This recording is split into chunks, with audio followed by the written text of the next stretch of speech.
What's up, New Hope family? Welcome to the Grow Podcast. My name is David. With me, as always, is Pastor Mark. We're here to help you take a next step in your relationship with Jesus. I'm so glad you're here.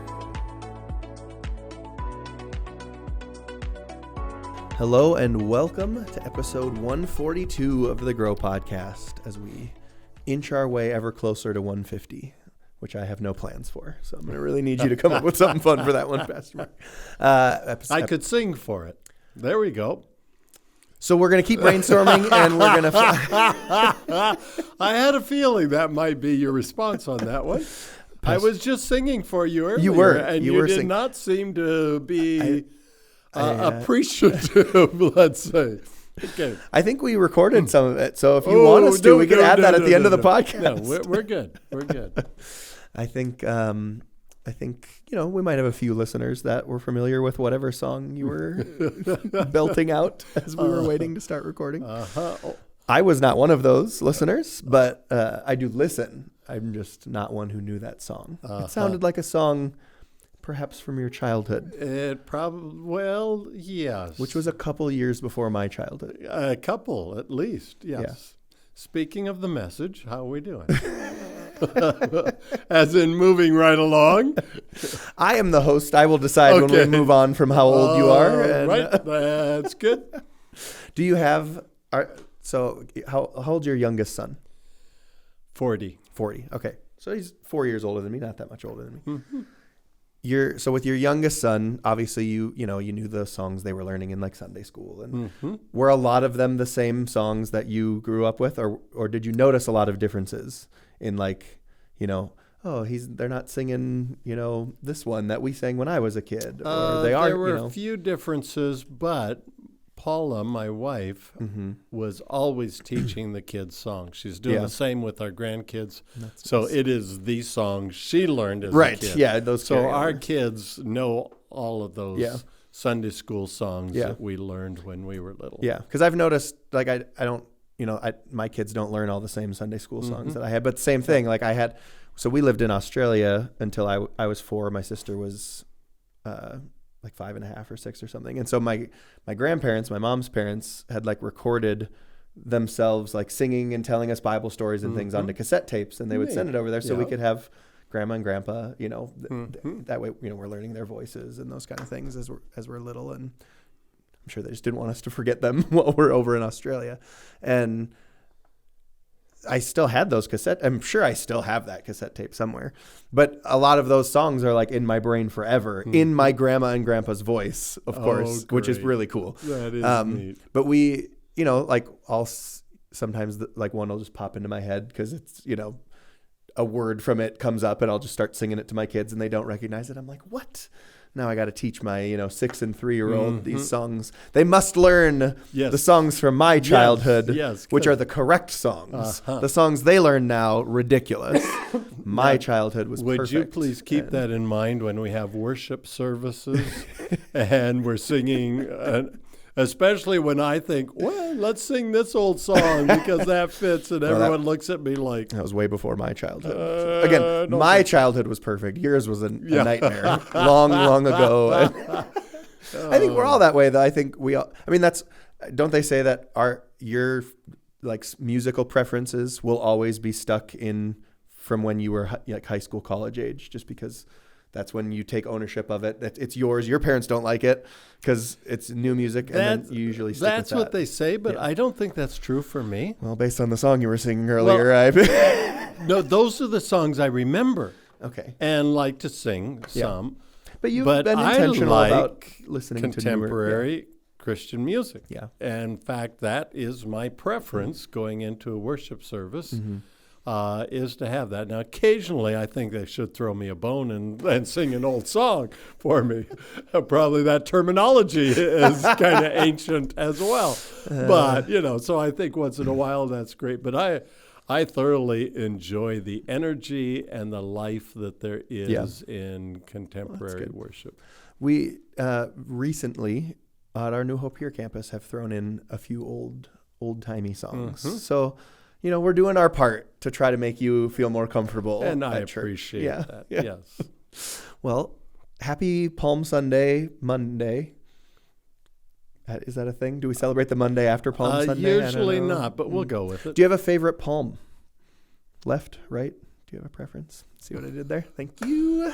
You're welcome at home. I'm trying to remember poems. What poems do I know? I also want to know, do you have a favorite poem? No, I can't think of any poem. We were just discussing earlier today how much you miss the beach. Yes. Are you a fan of palm trees? Yes. Yeah. Yes. You would like to be surrounded by them as we speak. I like the majesty of a palm tree. Would you say that's your favorite tree? I would like to know your favorite tree before we move into the message from this week. Nope, they would not be my favorite tree because I knew you would have a strong opinion about favorite. I knew there was no doubt in my mind he's going to have a 15-minute answer to what's your favorite tree. It is not a 50 maple. Why is it maple? Because of colors. Yeah, they're pretty tremendous. There's nothing more beautiful than a maple tree that has turned red or orange or whatever color it. Maple's a great. Plus, we get syrup from it for our pancakes. I like and you that. can't be upset about that. Mm-hmm. Well, let us know your favorite tree in the comments. I need this to happen. I need everybody who's listening to go tell Pastor Mark what your favorite tree is. Because it'll be so meaningful for me. And I mean, know that. You were very excited to tell us maple until I teased you, and then you got sad. So maybe everybody else is very excited to tell you their favorite tree. What's the Japanese one that goes pink? The Japanese maple. That was very helpful. Thank you. We need Michael here. He's our arborist. But whatever that one is so beautiful, and I would love to actually be in Japan someday and see that one in its full pink bloom. I think that would be a lot of fun. I'm an oak guy. I grew up with a lot of oak trees. I did around in the town that we lived in Minnesota. I'm a big oak tree fan. We had a park, Oakwood Park. It's a beautiful park. It now is a Kohl's. And there are no trees. It's a huge bummer when I drive back there. I'm like, oh no, what happened to my park with all the trees? But let us know your favorite tree in the comments as we start talking about the message. We're no longer in our guided series. You wrapped it up. We did. We finished that one. So if you're curious, like, well, I thought we were talking about guidance, you must have missed last week. So go back and listen to last week. This was Palm Sunday, kind of your setup for Easter. Exactly. It was like your leadoff hitter. I'm going to use a sports reference to alienate you that you're not going to understand and be really uncomfortable with. When? Right now. Okay, I'm ready. This was your leadoff hitter. That was it. To set up your cleanup hitter, which will be Easter. Okay. Does that help you at all? Your son's going to get it. Yes. Oh, absolutely. Text him afterwards and be like, what did David mean when he said cleanup hitter? Would know all about it. I would just go, huh? I'm still very sad that I haven't met this fine young man who loves baseball and loves the Twins. The Twins, yeah, that's most importantly. Like I think we'd get along swimmingly. Does he like to tease you every once in a while?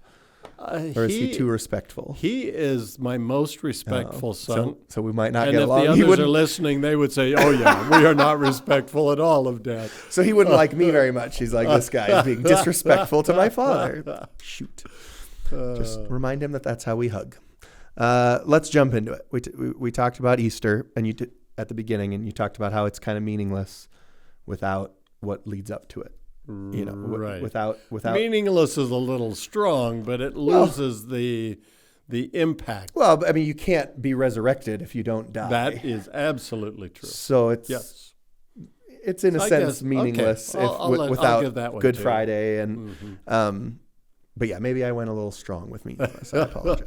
I just have a little bit of trouble of you saying, yeah, Easter's meaningless. Easter's meaningless, guys. That's the one thing you should have got from Pastor Mark's message is Easter is meaningless. I hope you all got that. We will see you next week. Make sure you subscribe, like the video. No, just kidding. You did say one thing that made me chuckle because of the current weather outside.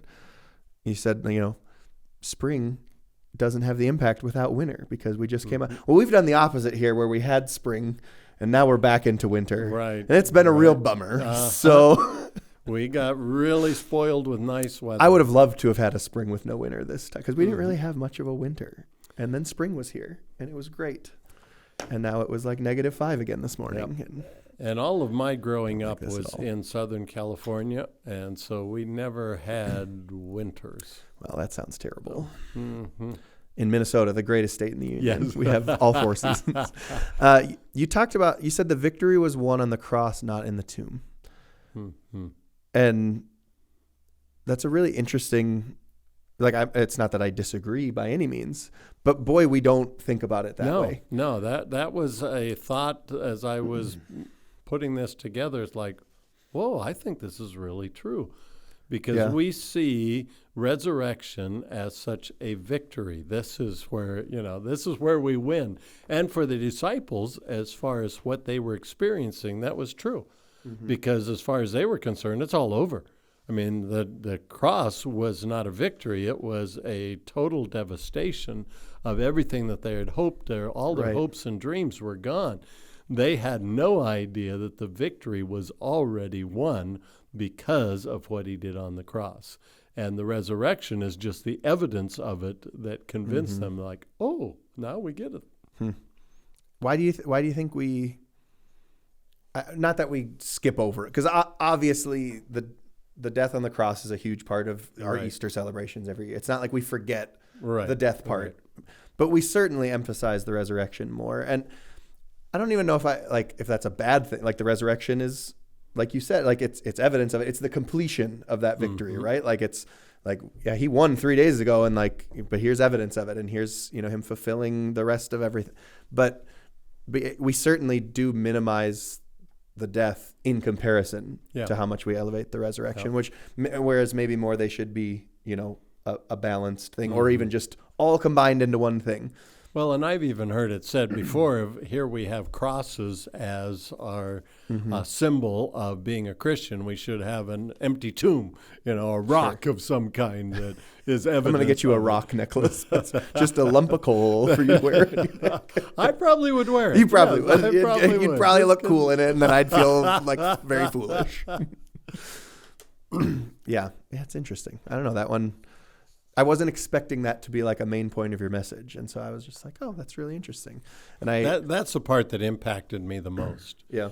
Is the struggle, all that went with that in order to get the victory was done at that point. And I mentioned in the message the tearing of the curtain and that separated the Holy of Holies, which was God on one side, us on the other, that allowed you to go to God. That didn't happen when he resurrected from the grave, when the stone was rolled away.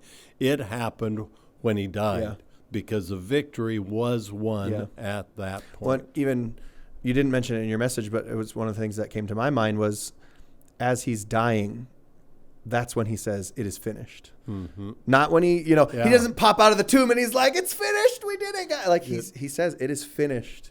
In his moment, as he's dying on the cross, just further emphasizing that, that's the win right there. It's over. Yep. Now, again, it doesn't minimize the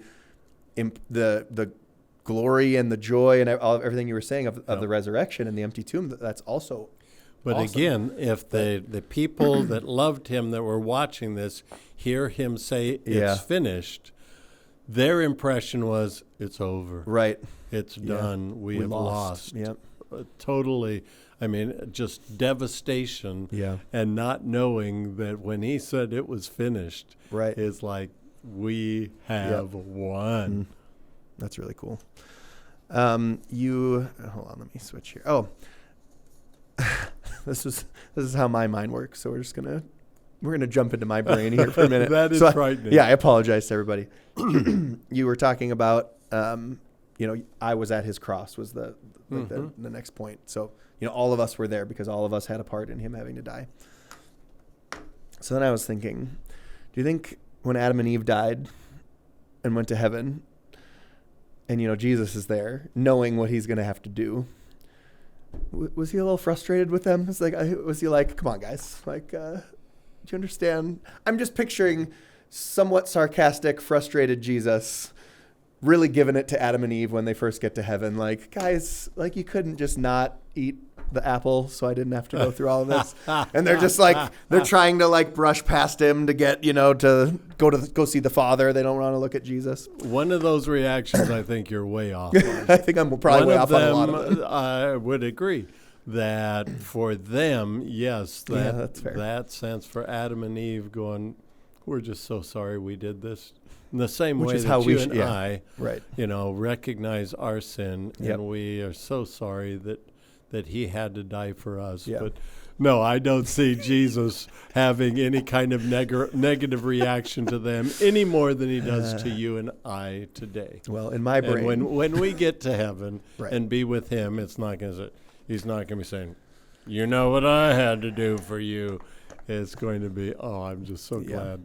So glad I did this for you. But it's not a bad thing for us to have at the top of our mind, or maybe not the top, but somewhere in our minds now as we're trying to live this life for him, to remember, like, no, I caused that.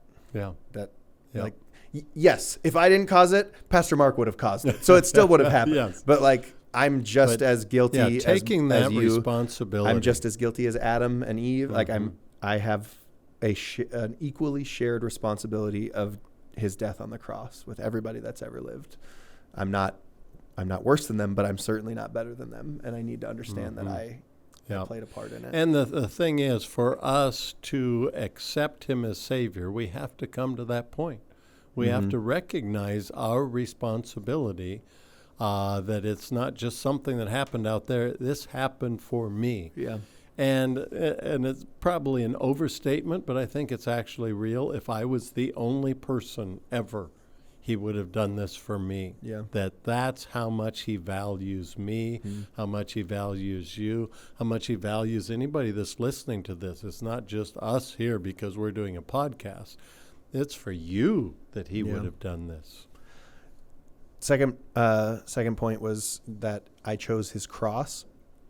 You told the story, I think you said your mom told it to you, of the boat. Yeah. It was a very cool story. Very great sermon. She clearly knew you were going to be a pastor. She's like, this is 50 years from now, this will be a sermon illustration for you, Mark. But actually probably more than 50. Just saying. Unless she was telling this to you in your 20s. Yeah, it was more than 50 years ago. Actually, now I want to picture. Okay, now we do not need. I want to picture 35-year-old Mark sitting down and having your mom tell you this story for the first time. No, I had the thought. So the boy sails the boat, right? He makes the boat, sails the boat. Someone else finds it, sells it at like a pawn shop or whatever. He has to go back and buy it. Why doesn't God just refrain from sailing us so he didn't have to buy us back? Why didn't God can do anything. Yes. So there must have been a way for him to keep sin from happening. And so sometimes when we look at that story and an analogy like that, it's, why didn't you just not sail me down the river? You made me, you had me. Why did I have to sail and then be bought back? That's the amazing thing. One of the doctrines that we believe is that we have choice. And in order to have real love, you have to have a choice. If I force somebody to love me, if they have no choice, that's not real love. It's deciding, yes, I do choose you. And many times I've thought the same thing. God, why didn't you just force this, and then nobody'd go to hell and we wouldn't have any worries. Everybody'd get to heaven and this would be wonderful. But to him, it was important that you and I have that choice. And everybody listening to this has that choice, that you can follow him or you can reject him. And as a parent, I struggled with that with my kids of, okay, I want to make sure they choose right. And agonize when they don't choose right. But every individual has that opportunity of a choice to make. And that was a big part of this message. I have to choose. Yeah. Then that was the last one. I choose my cross was the last point. And then you talked a little bit about how sometimes it's almost like we're selling Christianity. Yeah. Which reminded me of evangelism conversations we've had even here on the podcast, where we've talked about kind of what that used to, the street evangelism kind of movement. That was a big thing. But you talked about how we try to show the benefits of the product, right? Like, here's all, when you you see the commercial come on 30-second commercial for some new medicine, and it's 28 and a half seconds of everything great about it. And then for 1.5 seconds, the guy speed reads all of the horrific things that can happen at the end. Okay, that happened so fast. I'm not sure I heard. I'm Did I pretty hear sure I you just could heard you die say, from that? yeah, I'm going to grow a new limb in my throat, which will suffocate me and die. But I don't know. It sounds great other than that. A new limb in my... Don't worry about it. Where on earth do you come... I could never I told you have been you that don't want to creative. join my... Thank you. I'm such a creative person. I'm going to tell all the actual creative people on staff that you told me that I'm creative. But sometimes that's, kind of you're saying that's how we want to present Jesus, right? Is because it's true. Here's all the good. And then it's also going to be really hard. But all the good stuff that I said, but it's going to be really hard. But don't forget all the good stuff. But my question, so for 2 questions. First, is that bad? Is it bad that we do it that way? Are we wrong? We're not wrong because those things are actual real. I mean, we're not the lying fruit about of the Spirit is love, joy, peace. Who doesn't want that in your life? And if you accept Jesus, you're going to have those internal things that you would not have otherwise. The lack of guilt. I mean, there's just forgiveness, all of these things, mercy that you get, they're all true, absolutely true. But I think it is unfair to give the impression you accept Jesus, you have no more problems. Yeah. Because you are still going to be living in this sinful world. Yeah. You're still going to have illnesses. You're still going to have attitudes. You're still going to have struggles. And to give the impression that, nope, you won't have any problems, just accept Jesus and life is wonderful, is not reality. Well, he even promises new problems. Yes. I mean, the world's going to hate you if you just as they've hated me. Like we're going to have new problems if we choose to follow. So you're still going to have those old problems and you're going to have new ones. But so that kind of brings me to my next, like, how do I, if that's not the route I go, right? Mark, it's nice to meet you. You've never heard of Jesus before. I'm going to tell you all about him. But if I open with like 5 verses of Jesus telling you how difficult things are going to be if you choose to follow him, and you have no idea the benefits of following, like how do I help you understand why he's worth the hardships, I guess, that are going to come?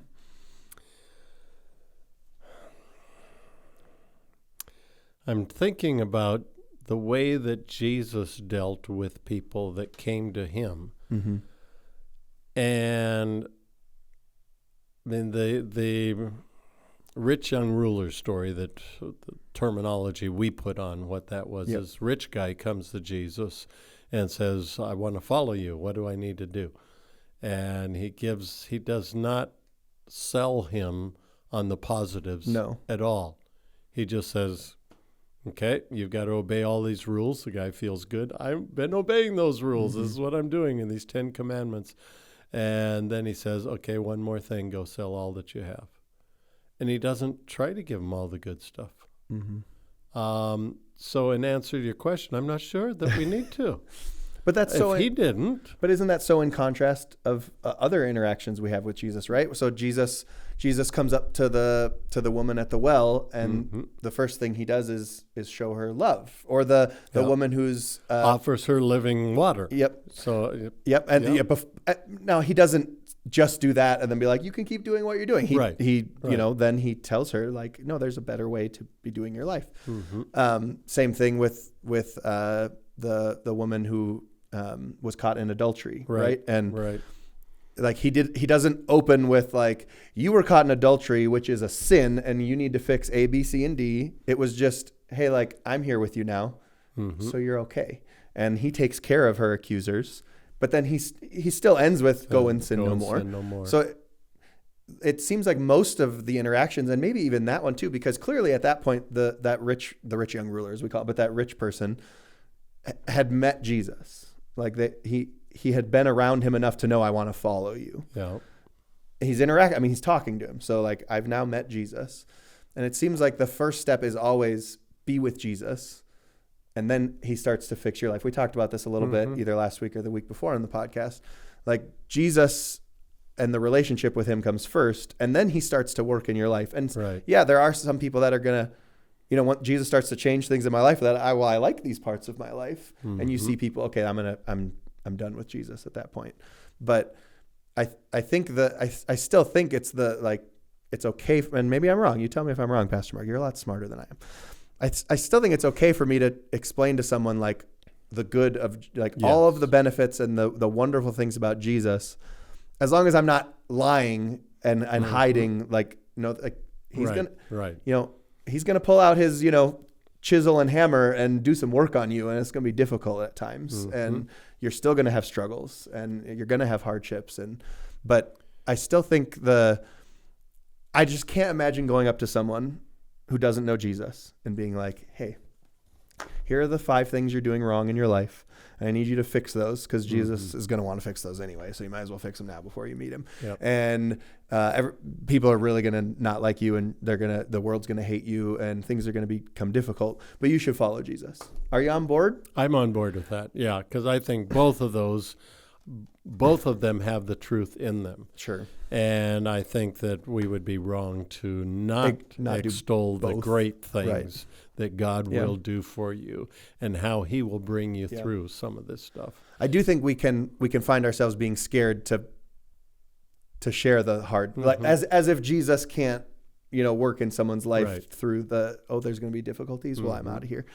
But sometimes I think our answer to that is we go the other direction, where we're like, no, we need to come out with fire and brimstone and tell them, like, all of the difficult things and the hard things.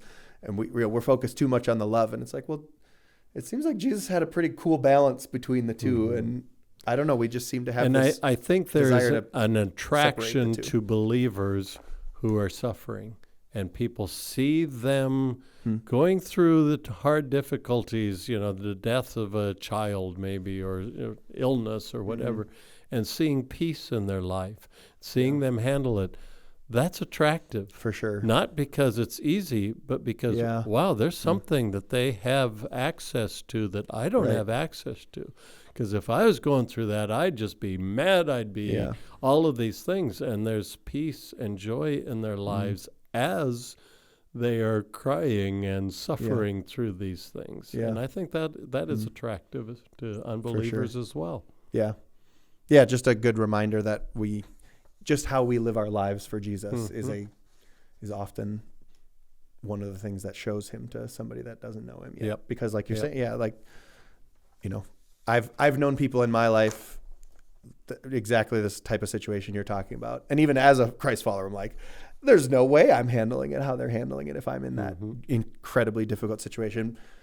Except for me, I know, well, clearly that's the Holy Spirit working in their life. Right. And, I know how they're getting through that, because they couldn't do it on their own. They wouldn't be capable of functioning the way they're functioning if they're on their own. But for someone who doesn't have it, that's where they might see, okay, it's something I miss, I don't know what it is, but I'm missing something. Yep. And well, next week's Easter. Oh, I wanted to ask you at the beginning, so I'm asking you now before we get to the discussion questions, because we talked a little bit about Palm Sunday before we recorded the message, and how much you miss the palms. And my wife also misses. Do you have like a Palm Sunday tradition that you loved as a kid or even as an adult? Well, the one that has carried on through the years and still a lot of churches do today is the kids march through the sanctuary with live palms that they wave as they come in, and the teacher's walking with them. And, little preschoolers all the way up through grade schoolers that are going, okay, have to do this. And then very often leave all the palms up on the front, on the altar or on the stage up front, and march out, and everybody just loves watching them, especially if they have a child or a grandchild that is quite small and doing this. I'm sure we have pictures and videos of our kids and grandkids all doing that. Now, do you think it would have been so obviously that's meant to reflect what happened on Palm Sunday, right? The Sunday before he's crucified, he rides into Jerusalem, and they all have their palms. So then do you think, and I know the answer, but I'm going to ask it anyway because I think it's funny. Do you think it would have then been a good idea to have a Good Friday service where we have those same children come into the sanctuary and start screaming, crucify him, give us Barabbas? Because it was the same people. You are creative. I never saw that. I never saw that at a Good Friday service. No. We loved the palm part, but when those same people wanted to crucify him 5 days later, we're like, well, let's not have the kids act that part out. No? Not on board? Okay, no, maybe we'll next leave year. that We'll one. talk about it. You can think what you want, yes. We don't even have the palms, and that's why my wife is sad. Every Palm Sunday, we leave church. She's like, I wish I had a palm. So if anyone has a palm, and you can get it, send it to the church, care of Joanna Lundeen, because she's sad she didn't get a palm this year. All right, we've got some discussion questions to wrap things up today. As always, we would love to hear your thoughts on these. If you want to answer them in the comments, I know that there's some groups that are using these, which has been really awesome. So hopefully they should always be in the podcast notes. There's so many words to remember. In the podcast notes or the video description on YouTube. So you should always be able to find these discussion questions if I don't read them clearly enough or too quickly, or you're distracted by my idea for Good Friday some services. Of your creativity. All right. Question number 1. How do the crosses that I bear compare to the cross that Jesus had to bear? Well, that's not fair. They're not as bad as his. Right. Thanks, Dr. Mark. I wanted to give you an easy one. That's true. Lobbed that one to you. You can hit that one out of the park. Sports reference. Yes. That was for your son. Yes. Yeah, that was for your son. Question 2. I'm very, very proud of you. Question 2. How does Jesus' death on the cross, is it Jesus's or just Jesus? I have heard it both ways. I think it is just Jesus. Okay. I'm going to restart Jesus' that one. death. We'll edit that out. Jesus' death. You guys are never going to hear that. We're going to edit it out, so I sound smart. How does Jesus' death, nailed it, on the cross affect me if I nailed it? That was an unintentional pun, an unintentional Easter pun that I did not mean to do.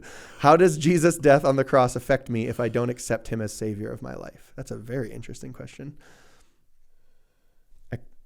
I want them to be able to answer it, but I want to hear what you have to say about that. I think that will be a very interesting discussion for those of you who are going to be using these as discussion questions. Question 3, was there another way that God could have provided salvation for mankind other than the cross? Question 4, why is it important for me to recognize my responsibility for Jesus' death? And then the last one, which I guess you could discuss, but this is certainly one for everybody that's listening to ask personally. Have I definitely accepted Jesus as my Savior? And there's probably no more important question on planet Earth that we should ask ourselves. Absolutely. We can talk about the best way we should evangelize or this theological point or whatever it is, and nothing will ever be more important than have you accepted Jesus as free gift of salvation in your life. So if that is something that you're not sure about, there's no like magic words. There's nothing super special about how to go about doing that. You just tell him, yeah, I'm a sinner and I know that. And I believe that you died for me and I accept that gift. And we would love to hear about that too. Yes. You can go to our website, newhopehere.com/connect, and that'll be our connect card. Fill that out. Let us know. Not just so that we know, but we want to be praying for you. We also we want to come alongside you and help you understand more about the decision you're making. And so maybe for you were there this Sunday and you made that decision and you're like, I don't really know, what do I do next? We want to talk to you about next steps and ways to grow your faith. And we have, different materials and readings and things like that we want to make sure that we provide, as well as just getting to know you and building a relationship with you because we care about you and we're so excited that you made that decision. Mm-hmm. You're never going to make a more important decision in your life. Even supporting the twins, not as important as, see, I brought it all full circle. You certainly did. Brought it all and full those circle. Would be two extremes. Yes. All right. It is extreme, but there are more minor decisions than choosing your favorite baseball. Just ask my 6-year-old. You ask Leighton on Sunday how important it is what baseball team he cheers for. You have trained him well. He will tell you though that Jesus is more important than the twins. Yeah. So if you don't want to trust me, trust my 6-year-old son, and he will let you know. But yes, we would love to hear about that, church. So if that's you, please reach out, find a way to contact us. You can do it in a whole bunch of different ways, but I think the Connect card's probably the easiest way. You could roam the streets of Williston screaming Pastor Mark at the top of your lungs, and maybe he'll hear you. I don't know. That's an option. If you hear... I am just so confounded if you hear someone with some of the things you come up with. If you hear someone screaming Pastor Mark in the streets of Williston the week leading up to Easter, though, you're going to know what it's about. They're going to want to tell you that will run. That's probably the right idea. Wait, to them or away from them? Away. This is frightening. Well, on that note, I've officially frightened Pastor Mark, and I think it's time to wrap up the Grow podcast. Thank you, Pastor Mark, for your teaching this weekend for the podcast. Thanks to all of you for being here with us. Mentioned it earlier, but if you haven't subscribed yet, I mentioned it in a joking manner. Now it's in a serious manner. If you haven't subscribed yet, we would love to have you subscribe. You get notified every time the new videos go live, like the Grow podcast, which is every Monday. We have the Show with No Name podcast, where we're studying the book of Judges with Pastor Leo. Those go up every Wednesday. We have worship that goes up on Tuesdays and Thursdays. Obviously, our weekend services go on there. All sorts of great stuff. So subscribe if you haven't done that yet. And then join us next week. Post-Easter podcast. Maybe I'll be a little more on the rails for the post-Easter. Probably not. But we can always hope. It's technically a possibility that I will be. Technically, yes. So yeah, join us for that one. And especially if you're listening to this before Easter, join us for Easter. If you're near enough to our Williston campus or our Tioga campus, it's going to be so amazing in person. Yeah. If you're not near enough to those campuses, that's okay. We have an online service that we're creating just for you as well at our New Hope Here campus. And so we would just so love to have you join us for Easter to celebrate that. It's also one of the 2 best Sundays of the year to be inviting people. Absolutely. There's all sorts of crazy statistics about how much more likely somebody is to accept an invite to church on Christmas and Easter. And if there's ever a time that you have thought about going into a church building and celebrating with them, that's the time to do it. Yeah. Absolutely. Yeah, for sure. So if you're somebody who regularly joins us, invite someone to come with you. This is the week to ask your neighbor if they want to come to church, or coworker or whoever that is that God's put in your life. But yeah, we're very excited for Easter. We're excited to have you there with us. Until we see you next time on the Grow podcast, thank you for being here, and we'll see you next time.